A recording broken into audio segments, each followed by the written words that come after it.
Assalamualaikum warahmatullahi wabarakatuh. Kembali lagi di channel Kisah Warganet bareng saya Wira. Di kesempatan kali ini saya akan membacakan sebuah cerita yang saya dapatkan dari akun Twitternya Om Ras. Cerita kali ini berjudul Sebelum 100 Hari Abah Meninggal. Seperti apa ceritanya? Tak usah lama-lama lagi. Mari kita simak ceritanya.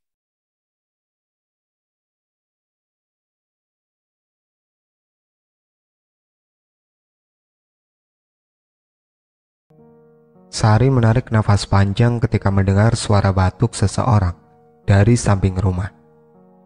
Nampaknya ia sudah tahu siapa yang datang. Tidak berapa lama, terdengar suara ketukan di pintu kamar kosnya. "Abah, mau apa?" ujar Sari bertanya dengan wajah yang kurang suka. "Abah dengar kalian mau batajak, atau bisa diartikan sebagai memulai pembangunan rumah. Biasanya dari tiangnya dulu kalau di sini, dan ada acara selamatan kecil-kecilan." "Apa itu benar, Sar?"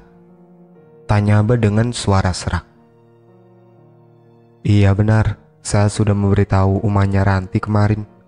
Mungkin dia tidak ingin memberitahu Abah," jawab Sari terdengar ketus.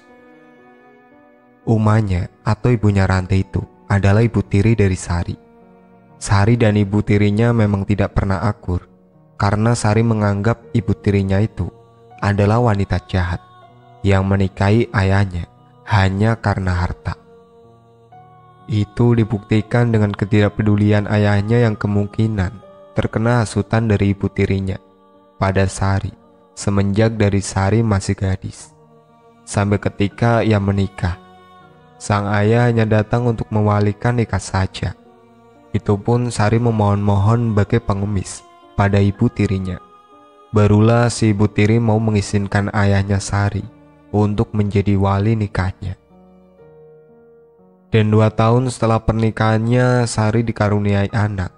Namun pada saat itu suaminya diberhentikan kerja, sehingga mereka terpaksa menggunakan uang tabungan lahiran untuk bertahan, sementara suaminya mencari pekerjaan. Akan tetapi pada akhir 2019, saat itu tidak mudah untuk mencari pekerjaan.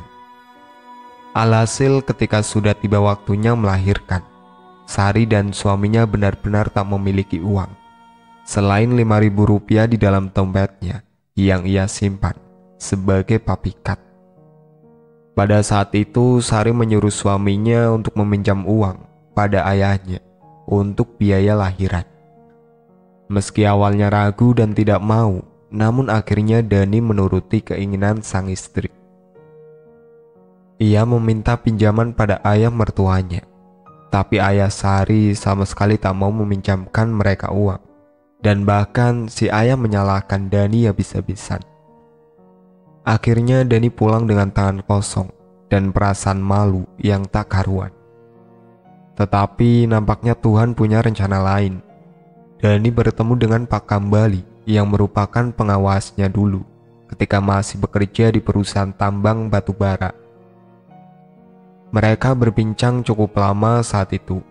Lalu kemudian Pak Kambali bersedia meminjamkan uang sebesar 5 juta rupiah untuk biaya persalinan Sari.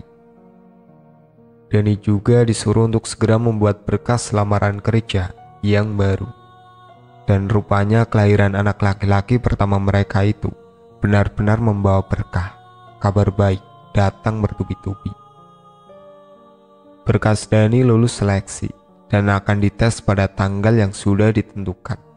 Sekitar 1 bulan setelahnya, Dani pun resmi bekerja pada salah satu perusahaan yang tak kalah besar dengan tempat kerjanya dulu. Dan di sana ia bekerja sebagai pamen tambang dengan gaji bulanan yang lumayan besar. Dalam 1 tahun saja mereka akhirnya bisa membeli sebidang tanah beserta bahan-bahan bangunan untuk membuat rumah seperti tiang dan lain-lain. Abah menghela nafas panjang. "Maaf bila perlakuan Abah tempo hari membuat kalian sakit hati. Abah hanya..." "Yang lalu tidak usah diungkit. Sekarang kami sudah bahagia dan alhamdulillah," sudah bisa membeli sebidang tanah dengan hasil keringat sendiri. Potong Sari cepat. Kalau memang Abah tak ada perlu lagi, lebih baik Abah pulang. Takut nanti disangka umahnya Ranti saya meminta uang pada Abah. Dan lagi, nampaknya Abah kurang sehat. Lanjut Sari seolah tak membiarkan ayahnya mengatakan sesuatu. Lelaki parubaya itu menghela nafas panjang. Matanya nampak sayu. Ini telur angsa busuk. Kalau kalian batajak, nanti tanam telur angsa ini di depan rumah baru kalian, agar tidak terkena santet ataupun guna-guna kiriman ilmu hitam. Ujar ayahnya Sari seraya memberikan 1 buah telur angsa yang ditaruh di dalam kresek. Dengan enggan, Sari menerima kantong kresek berisi telur angsa tersebut. Setelah abahnya pergi, Sari langsung masuk ke dalam rumah dan meletakkan telur angsa itu begitu saja. Ia lanjut memainkan smartphone-nya, melihat-lihat resep makanan di internet. "Apa ini sayang?" tanya Dani ketika baru pulang kerja. "Oh, itu telur angsa busuk, dikasih Abah. Buang saja." "Janganlah, Abah memberi telur ini pasti ada tujuannya. Tadi Abah bilang tidak, buat apa telur angsa busuk ini?" Sari kemudian memberitahu suaminya. Setelah itu Dani nampak mengangguk. "Buang sajalah, aku gak percaya hal-hal yang begitu," ujar Sari. "Is, jangan dibuang. Ini maksud Abah bagus, niatnya bagus." Namun belum selesai suaminya berbicara, Sari mengambil telur itu dan lalu melemparnya keluar rumah hingga pecah.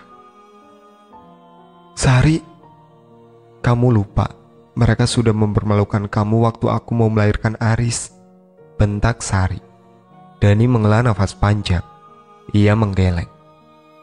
"Aku tahu kamu kesal, kamu marah. Ya jujur, waktu itu pun aku sama, Sar. Sama. Tapi bagaimanapun dia itu ayah kamu, orang tua kandung kamu. Apapun itu yang dia berikan, kita harus jaga, harus hormati," ujar Dani. "Mudah ya kamu bicara begitu. Mulai sekarang, aku tidak mau lagi mendengar atau apapun itu tentang kelakuanmu yang tidak bisa menghormati ayahmu. Aku tidak mau istriku jadi anak yang durhaka." "Tidak salah kalau kamu menyalahkan aku. Aku terima itu. Tapi satu yang harus kamu ingat, aku punya alasan di balik semua itu," ujar Sari berusaha menyudahi pertengkaran mereka. "Sayang, aku minta maaf. Aku tahu sulit buatmu memaafkan Abah. Tapi tidak seharusnya kamu mempermalukan beliau begitu," ucap Dani lirih. Saat akan menutup tirai kaca depan, Dani terkesiap kaget melihat makhluk yang menjilati cairan telur angsa busuk itu. Makhluk itu nampak memiliki kaki yang panjang dan bungkukan di belakangnya. Apa itu?" gumam Dani. "Cepat tutup tirainya, makanan sudah siap," ujar Sari dari arah dapur, mengagetkannya. Dan ketika Dani memalingkan wajahnya kembali menatap keluar, ia sudah tak melihat makhluk aneh itu lagi. "Apa mungkin cuma perasaanku saja?" ia membatin. Setelah menutup tirai, Dani pun lantas langsung berjalan ke dapur, menyusul istrinya yang sudah menyiapkan makanan untuknya. "Kok lama?" "Itu tadi aku ada melihat sesuatu, kakinya panjang dan memiliki punuk, menjilati telur busuk yang kamu lempar keluar tadi." "Ah, mungkin itu si Uleti, kambingnya Pak Bani." "Kambing? Bukan ah. Kaki kambingnya Pak Bani itu pendek. Kalau makhluk yang tadi aku lihat itu kakinya panjang. Sepintas memang mirip binatang, tapi kurasa itu bukan binatang." Tiba-tiba terdengar suara benda jatuh dari atas atap dapur, membuat mereka berdua kaget. Dari dalam kamar terdengar suara tangisan. "Ah, Aris pasti bangun gara-gara suara tadi. Kamu makan dulu saja ya. Aku mau nyusuin Aris dulu." Hari itu Sari terlihat sangat sibuk menyiapkan segala sesuatu dan keperluan untuk batajak.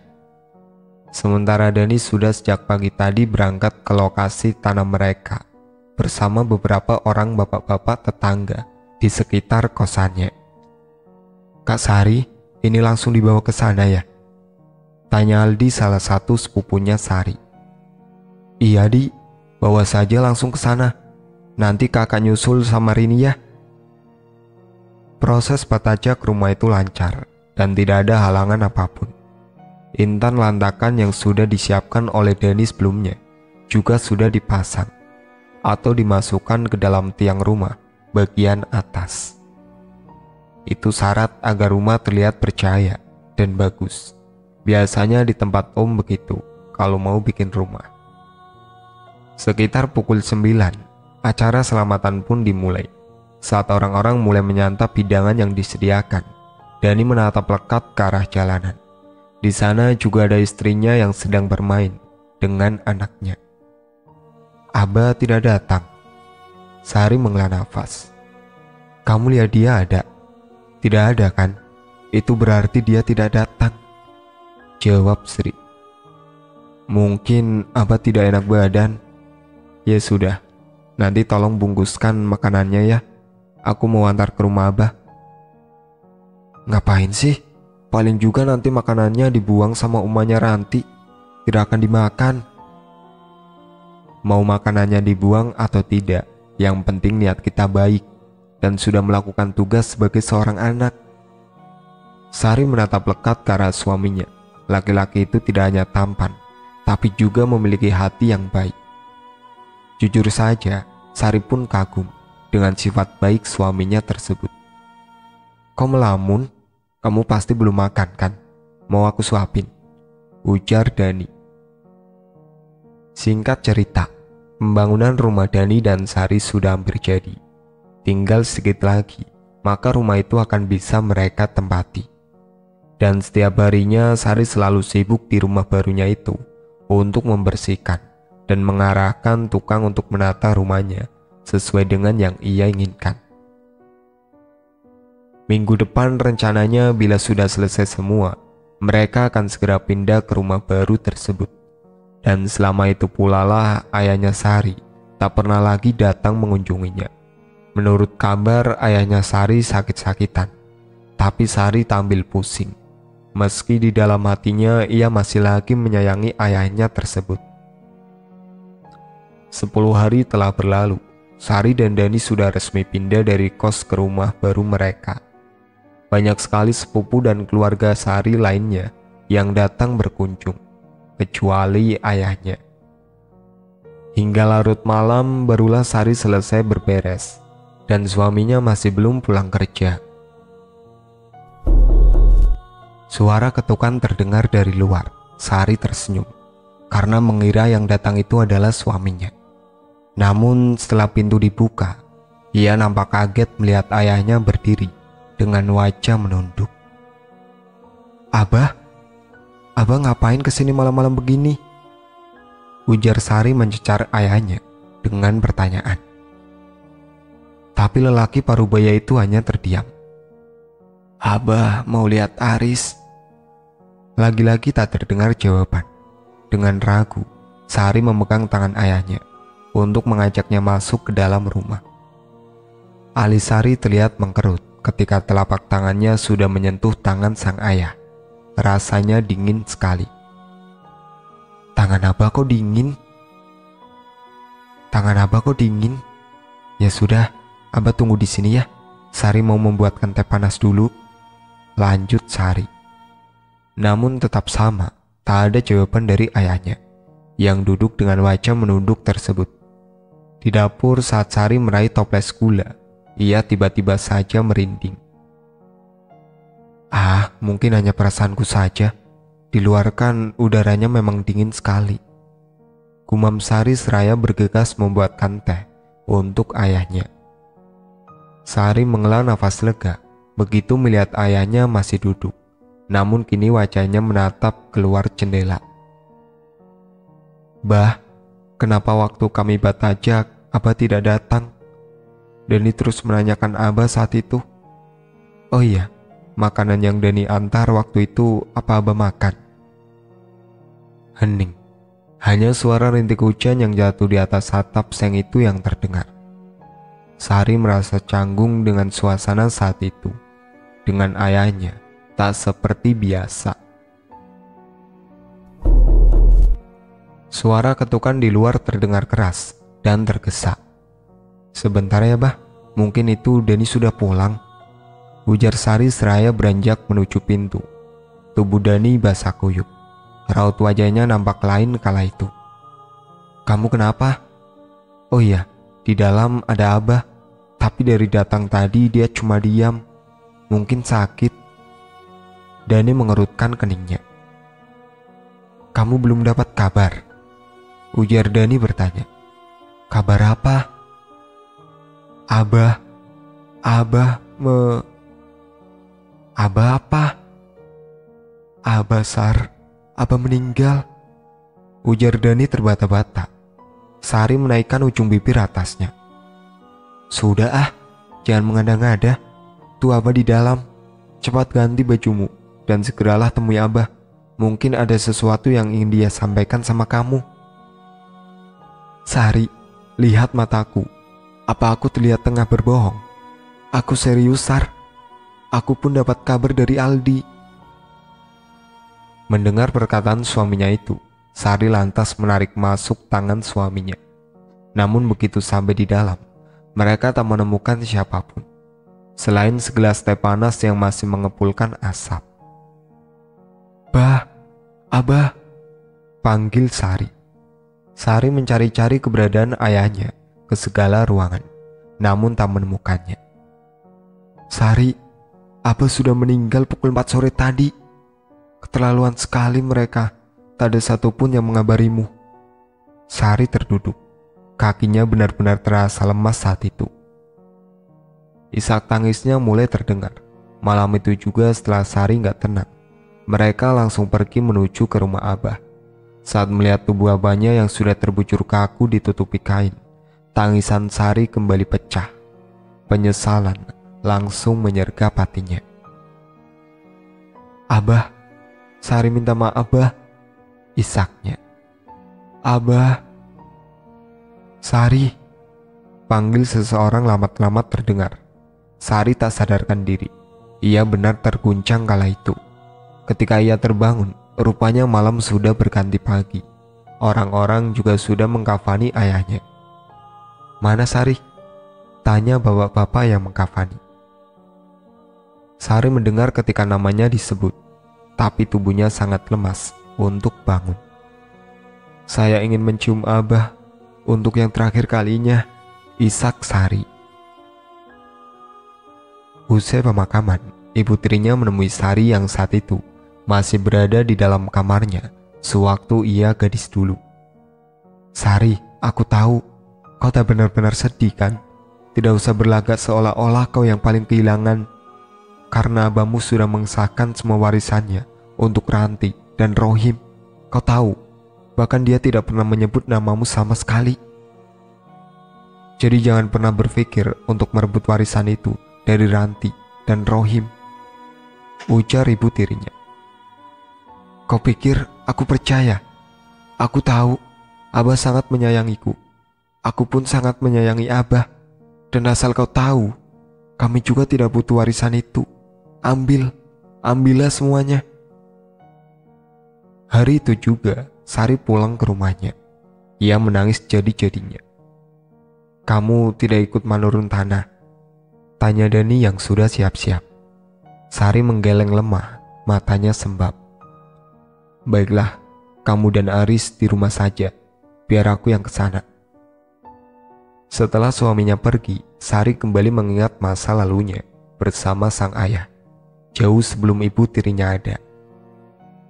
Maafkan Sari, Bah, maafkan Sari, isaknya. Hujan turun dengan sangat deras, disertai kilat dan guntur. Aris yang sudah tertidur lelap langsung terbangun karenanya. Tirai jendela di kamarnya belum tertutup, yang mengakibatkan cahaya kilat menyambar masuk ke dalam kamar. Sari yang masih menggendong anaknya itu berjalan ke arah jendela. Ia bermaksud untuk menutup tirai tersebut, namun belum sempat menutupnya. Sari melihat sosok putih tengah berdiri di bawah pohon. Sari terkesiap kaget melihat sosok pocong yang bagian badannya terlihat sangat besar dibanding bagian kaki. Sari lemas seketika, tubuhnya ambruk. Entah berapa lama Aris menangis, sampai-sampai suaranya menjadi parau. Sari tersadar dari pingsannya dan langsung memeluk erat anaknya tersebut. "Kak Sari, kakak tahu tidak? Orang-orang tengah rame-ramenya membicarakan kakak," ujar Rini. "Hah? Memangnya kakak kenapa, Rin?" Rini mengalihkan pandangannya pada Aris yang tengah bermain. Ia terlihat ragu untuk menceritakan lebih detail. "Entah kak, aku tidak tahu pasti, tapi yang ku dengar kakak dijelek-jelekan oleh umahnya Ranti." Sari menghela nafas panjang, lalu tersenyum menatap Rini. "Biarkan saja, apapun yang mereka bicarakan tentang kakak. Kakak tidak peduli. Mereka hanya melihat dari luar, dan kakak tidak mempermasalahkan tanggapan mereka pada kakak. Karena yang tahu pasti tentang diri kakak cuma kakak sendiri. Dan lagi, seberapa detail pun kakak menjelaskan tentang diri kakak ke orang lain, kalau mereka sudah tidak suka, ya mereka tidak akan mendengar dan percaya. Begitu juga kalau orang sudah menyukai kita, mereka tidak akan mempertanyakan atau apapun tentang kita. Jadi biarkan saja mereka menilai," ucap Sari. "Oh iya, gimana kalau kamu nginap di sini saja, Rin? Sekolah online kan?" tanya Sari. "Aduh, maaf kak, tapi aku ada tugas dari mama." Sari menghela nafas, kemudian mengangguk.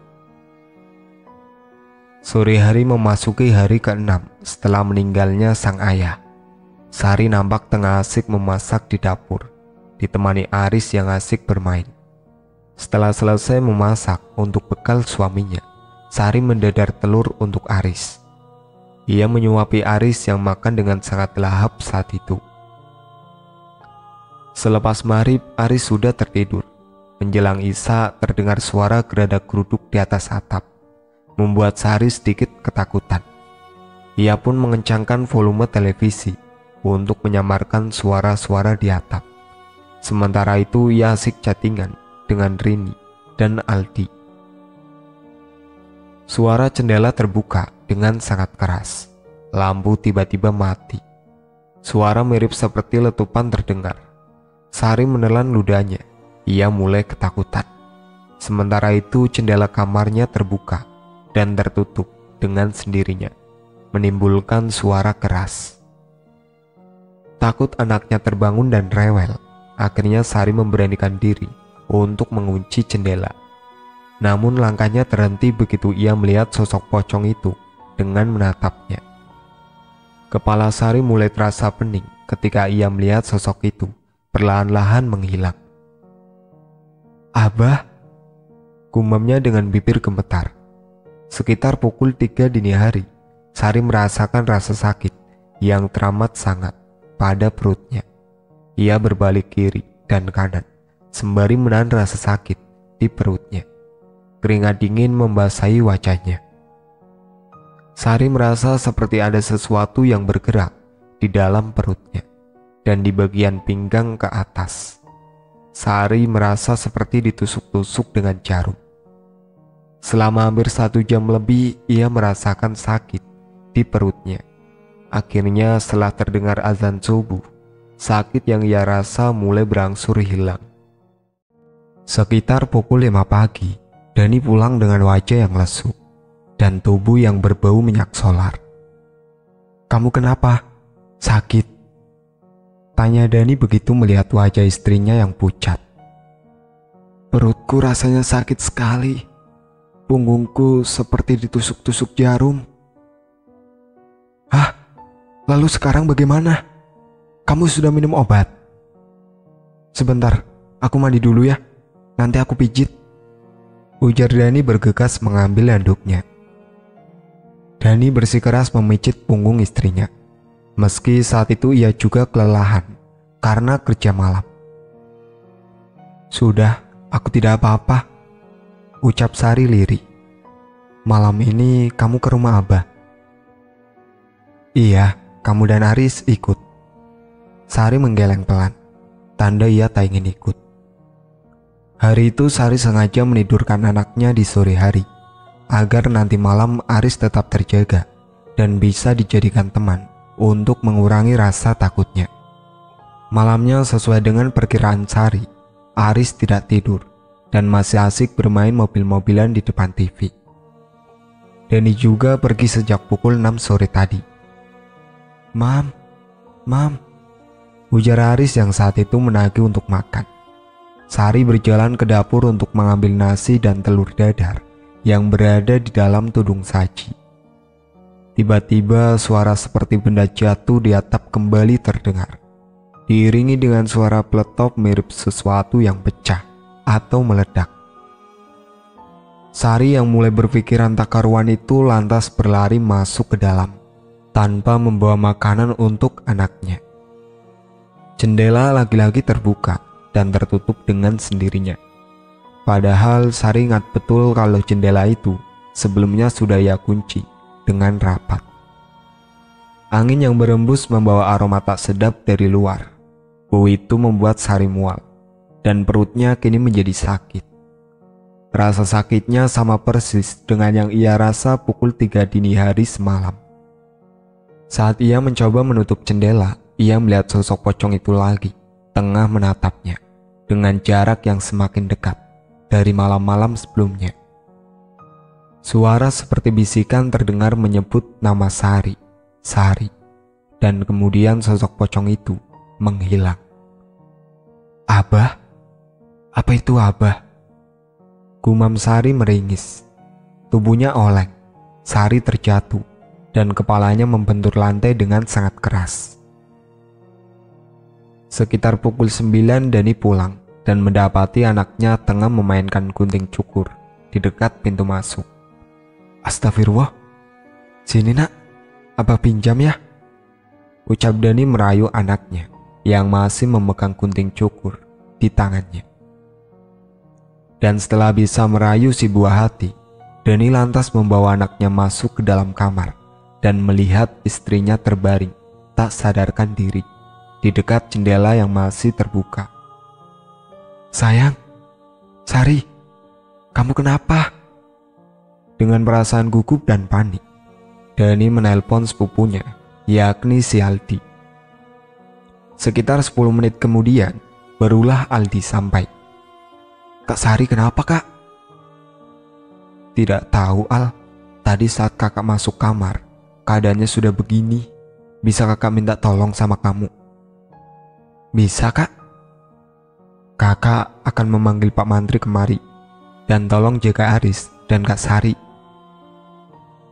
Aldi mengangguk dan dengan cepat langsung meraih tubuh Aris, membawanya ke dalam gendongan. Setelah Dani pergi, Aris mulai menangis dan rewel. Aldi berpikir mungkin karena malam sudah larut dan masuk waktunya Aris untuk tidur. Ia berusaha menenangkan Aris, mengajaknya bercanda dan bermain. Tapi nampaknya usaha Aldi tak begitu berhasil. Tangis Aris malah semakin keras, membuat Aldi menjadi panik. Untungnya tidak berapa lama kemudian, Dani datang bersama Pak Mantri. Pak Mantri memeriksa keadaan Sari yang masih tak sadarkan diri. "Kenapa ini, Pak?" ujar Pak Mantri.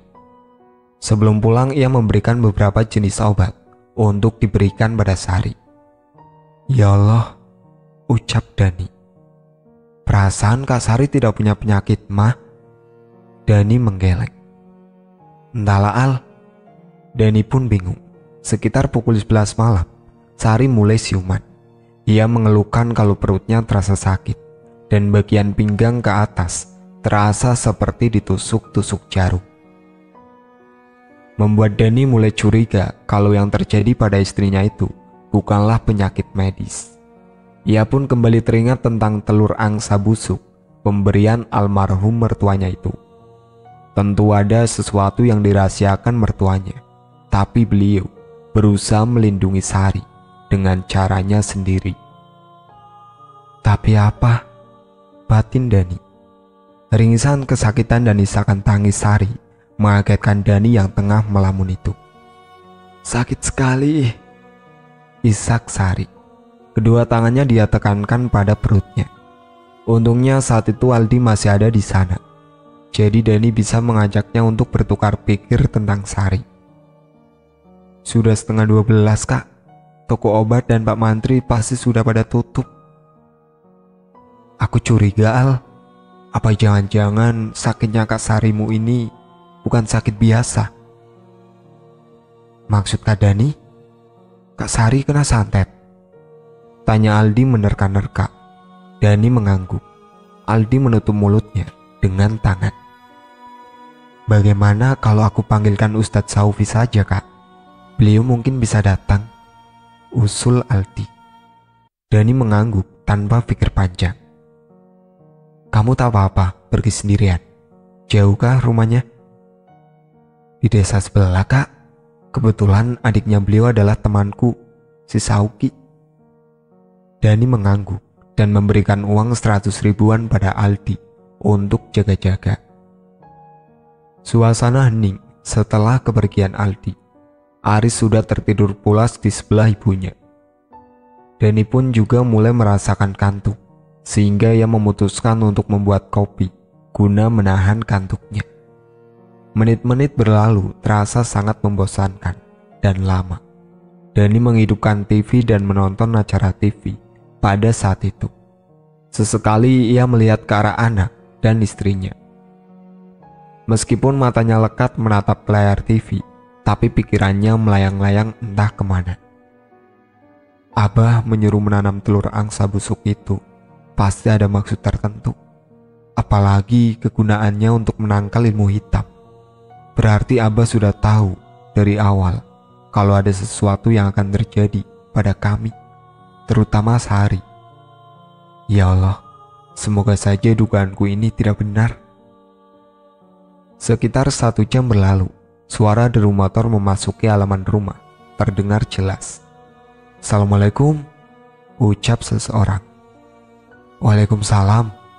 Silakan masuk Pak Ustadz, jawab Dani.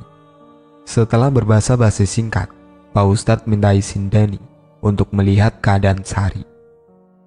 Mulut Ustadz Sauki berkomat-kamit membaca doa, dan tidak disangka tubuh Sari meresponnya dengan tidak terduga.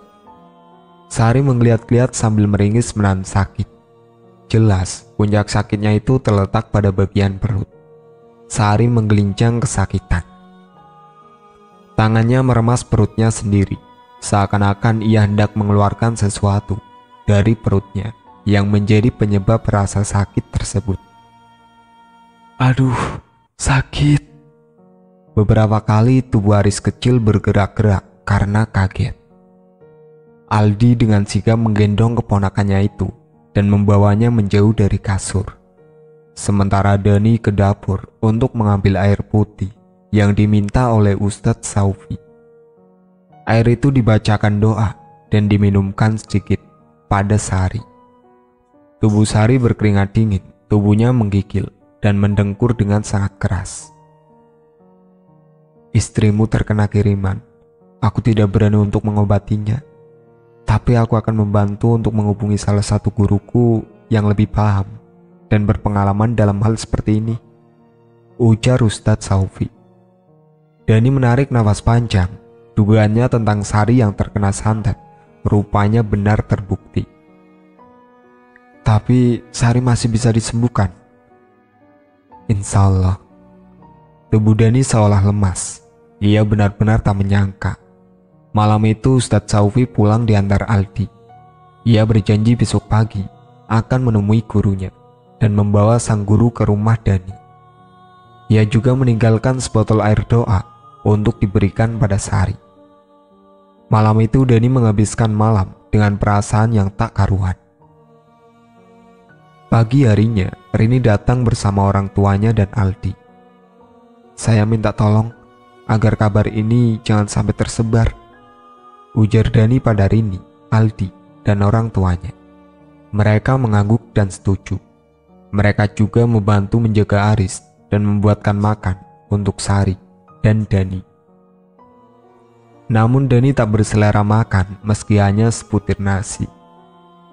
"Ustadz Saufi sudah memberi kabar, Al?" tanya Dani lirih. "Belum, Kak. Kakak tunggu saja. Insya Allah tidak akan lama lagi beliau akan memberi kabar." Sari beberapa kali terbangun dan mengeluhkan sakit di perut dan pinggangnya. Namun setelah diberi air doa pemberian Ustadz Saufi, Sari kembali tertidur. Air doa di dalam botol itu tinggal 2 ceri lagi, dan sampai saat itu belum juga ada kabar dari Ustadz Saufi. Malam harinya rintik gerimis mulai turun, disertai gemuruh angin ribut.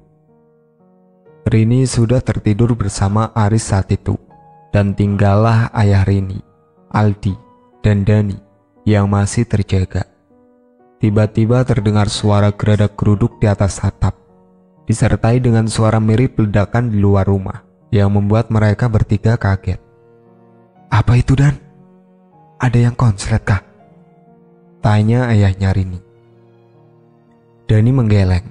Ia beranjak dari duduknya dan berjalan ke arah pintu luar. Tidak terlalu jauh dari pelataran ada sebuah pohon, dan di bawah pohon itulah Dani melihat sosok pocong yang tengah menatapnya dan perlahan-lahan menghilang sebelum Dani sempat berteriak. "Kenapa, Kak?" tanya Aldi ketika Dani masuk ke dalam rumah dengan wajah yang pucat pasi. Dani terduduk seakan-akan tak percaya dengan apa yang baru saja ia lihat. Bersamaan dengan itu dari arah luar rumah terdengar suara kendaraan. Ustadz Saufi datang bersama dengan seorang laki-laki parubaya seusia dengan almarhum Abah, mertua Dani. Selagi mereka mengobrol, Aldi membangunkan Rini untuk membuatkan kopi yang akan disuguhkan pada tamu mereka malam ini. "Kau melihatnya?" tanya lelaki parubaya dengan kopiah putih tersebut pada Dani. Namun Dani yang masih shock itu tak mampu menjawab pertanyaan tersebut. Bibirnya bergetar seakan-akan ingin mengatakan sesuatu. "Aku minta air putih segelas," ujar lelaki parubaya yang sebelumnya diperkenalkan oleh Ustadz Saufi dengan nama guru murad tersebut, seraya menatap Aldi. Air putih itu kemudian didoakan dan diberikan pada Dani. "Minumlah dan usapkan sebagian ke wajahmu." Dani menuruti, dan ajaibnya rasa kaget, panik, dan ketakutan yang tadi ia rasakan akhirnya menjadi tenang kembali. Setelah beberapa saat, perlahan Dani pun menceritakan apa yang baru saja dia lihat. "Almarhum mertuamu memang pernah menemuiku beberapa waktu lalu. Dan..." Belum selesai perkataan guru murad, dari dalam kamar terdengar suara rintihan Sari yang terdengar sangat memilukan. Sontak saja mereka semua berlari masuk ke dalam kamar. Tak ketinggalan Rini yang juga ikut berlari karena ketakutan. Guru murad mengulurkan tangannya beberapa senti di atas tubuh Sari yang menggeliat-geliat menahan sakit. Dan ketika tangannya sampai di bagian perut, beliau seolah tengah meraba dan menyentuh sesuatu yang tak kasat mata. Wajah guru murad berubah, alis matanya mengkerut. "Astagfirullahaladzim," gumamnya. "Apa kalian punya tapi bahalia atau jarik?" tanya guru murad. Dani mengangguk dan segera mengambil tapi bahalia yang berada di dalam lemari. "Tutup bagian leher sampai ujung kakinya dengan bahalia ini, dan tolong carikan aku kelapa." "Kelapa? Malam-malam begini? Warung sudah tutup, Pak," sela Rini. "Kalau harus menunggu besok, dia yang kasihan." "Saya tahu di mana bisa mendapatkan kelapa," ujar Aldi. Dan setelah berkata seperti itu, ia langsung berlari keluar rumah.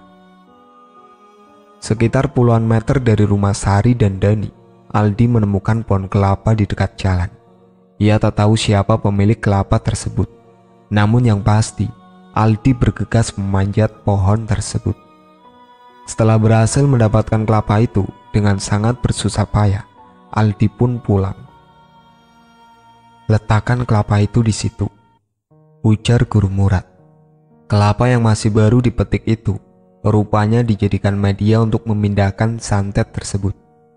Kelapa itu Guru Murad letakkan di atas perut Sari, dan beliau mulai membaca doa dengan sangat pelan sekali. Sekitar hampir 10 menitan berlangsung. Tangan Guru Murad yang masih memegang kelapa di atas perut Sari itu nampak berkeringat. Wajahnya yang tadi masih terlihat biasa-biasa saja, kini menjadi semakin menegang. Lalu setelah beberapa saat, Guru Murad menghela nafas panjang. Kelapa itu diangkat dan diletakkan di atas kain hitam. Sebiji telur ayam kampung diambilnya dan digulirkan di atas perut Sari. Setelah sekian menit, telur itu kemudian dipecahkan. Dan anehnya, alih-alih putih dan kuning telur yang terlihat itu, malah darah dan nanah yang kental. Aldi dan Rini menutup mulut mereka seakan-akan tak percaya. Terlebih lagi Dani yang langsung histeris. "Aku butuh kelapa lagi," ujar Guru Murad menatap Aldi. Setelah Aldi dan Rini pergi, suasana rumah itu menjadi senyap. Hanya helaan nafas mereka yang terengah. Tak ada percakapan antara satu dan yang lain. Nampaknya mereka yang berada di ruangan itu terhanyut dalam pikiran masing-masing. Aldi dan Rini datang, membawa masing-masing satu buah kelapa di tangannya. Tanpa banyak basa-basi, Guru Murad kembali mengulang hal yang sama dengan yang sebelumnya. Setelah kelapa diletakkan di atas kain hitam, telur yang sudah digulirkan di atas perut Sari itu pun dipecahkan, dan sekarang telur itu tidak berisi darah dan nanah seperti sebelumnya, melainkan kuning dan putih telurnya terlihat mengeruh. Guru Murad menarik nafas lega. Beliau membungkus kedua kelapa tersebut di dalam kain hitam, dan lalu beliau membacakan doa pada air putih yang berada di dalam gelas. Sebagian air beliau minumkan pada Sari, dan sebagiannya lagi beliau ciprat-cipratkan ke seluruh badan Sari yang masih ditutupi dengan tapi bahalai. "Alhamdulillah," ucapnya. "Ini bagaimana?" tanya Dani. "Insya Allah penyakitnya sudah hilang. Biarkan saja dulu dia beristirahat. Dan besok kamu harus membelah kelapa ini. Jika saat kamu membelahnya kamu melihat sepintas wajah seseorang, berarti dialah yang mengirimkan penyakit itu pada istrimu. Waktu itu aku sudah pernah mengatakan pada abah mertuamu kalau dia itu sakit, dan sakitnya itu bukan sakit biasa. Pada saat itu dia sadar, namun dia tak mau disembuhkan, dengan alasan kalau dia sembuh, kemungkinan anaknya yang akan terkena imbasnya. Dan untuk mencegah hal itu, aku memberikan telur angsa busuk padanya, dengan tujuan untuk melindungi kalian dari ilmu hitam. Tapi rupanya telur angsa busuk itu dibuang, dan kesempatan untuk mengobati mertuamu pun hilang. Aku sungguh menyesal, tapi aku juga tak menyalahkan, karena semuanya sudah direncanakan oleh Allah, ujar Guru Murad. Dani menarik nafas panjang. Pocong yang kamu lihat itu adalah jin Korin. Dia mungkin ingin mengingatkan kalau akan ada sesuatu yang menimpa kalian. Makanya dia selalu muncul. Sebelum ini terjadi pada istrimu, aku yakin dia juga sudah sering melihat sosok itu. Lanjut Guru Murad. Siapa yang tega mengirimkan penyakit itu pada Sari?